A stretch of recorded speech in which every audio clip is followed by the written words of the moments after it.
বাংলাদেশের পর এবার পাকিস্তানে আধুনিক যুদ্ধবিমানের ঝাঁক পাঠাচ্ছে চীন।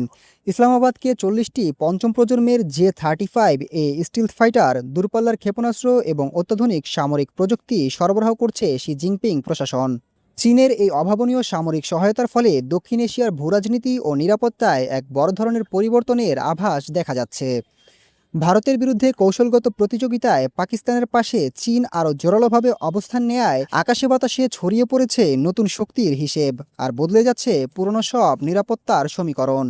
দীর্ঘদিন ধরে দক্ষিণ এশিয়ার আকাশে ভারতীয় বিমান বাহিনীর যে কৌশলগত আধিপত্য ছিল তা সরাসরি চ্যালেঞ্জের মুখে পড়তে যাচ্ছে। আন্তর্জাতিক প্রতিরক্ষা বিষয়ক সংবাদ মাধ্যম ডিফেন্স সিকিউরিটি এশিয়ার তথ্যমতে 2027 থেকে 2035 সালের মধ্যে ধাপে ধাপে প্রায় 40টি J-35 স্টিলথ ফাইটার পাকিস্তান বিমান বাহিনীর বহরে যুক্ত হতে পারে। পাকিস্তান বিমান বাহিনীর প্রধান air chief marshal Zaheer Ahmed Babar প্রকাশ্যে এই যুদ্ধবিমান সংগ্রহের পরিকল্পনার কথা নিশ্চিত করেছেন।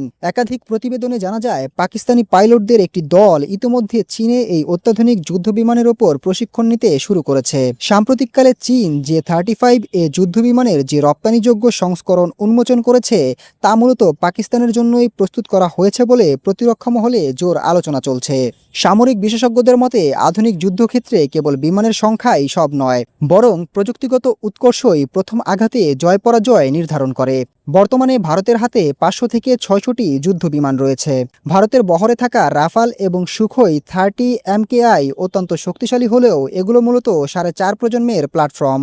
অন্যদিকে পাকিস্তানের হাতে আসতে যাওয়া চীনের J-35 যুদ্ধবিমানটি সম্পূর্ণ পঞ্চম প্রজন্মের। এর উন্নত স্টিলথ প্রযুক্তি একে সাধারণ রাডারের চোখ ফাঁকি দিতে সাহায্য করবে। পাশাপাশি সেন্সর ফিউশন, কৃত্রিম বুদ্ধিমত্তা ভিত্তিক যুদ্ধ ব্যবস্থা এবং ইলেকট্রনিক ওয়্যারফেয়ারের সক্ষমতা পাকিস্তানকে আকাশযুদ্ধে এক অনন্য সুবিধা এনে দেবে।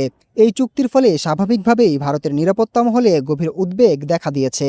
প্রতিরক্ষা বিশ্লেষকদের মতে পাকিস্তানের হাতে যদি 2 থেকে 3টি J-35 স্কোয়াড ড্রোনও যুক্ত হয়, তবে ভারত তাদের আকাশ প্রতিরক্ষা কৌশলে ব্যাপক পরিবর্তন আনতে বাধ্য হবে। সব মিলিয়ে এই চুক্তি বাস্তবে রূপ নিলে দক্ষিণ এশিয়ার সামরিক প্রতিযোগিতা শুধু যুদ্ধবিমানের সংখ্যায় আর সীমাবদ্ধ থাকবে না, বরং স্টিলথ প্রযুক্তি, নেটওয়ার্ক কেন্দ্রিক যুদ্ধ ব্যবস্থা এবং তথ্য প্রযুক্তি নির্ভর এক নতুন ও ভয়ঙ্কর অস্ত্র প্রতিযোগিতার সূচনা হতে যাচ্ছে এই অঞ্চলে, যা আগামী দিনে আঞ্চলিক নিরাপত্তার ভবিষ্যৎ নিয়ে বড় ধরনের শঙ্কা তৈরি করেছে। Desk report, global math.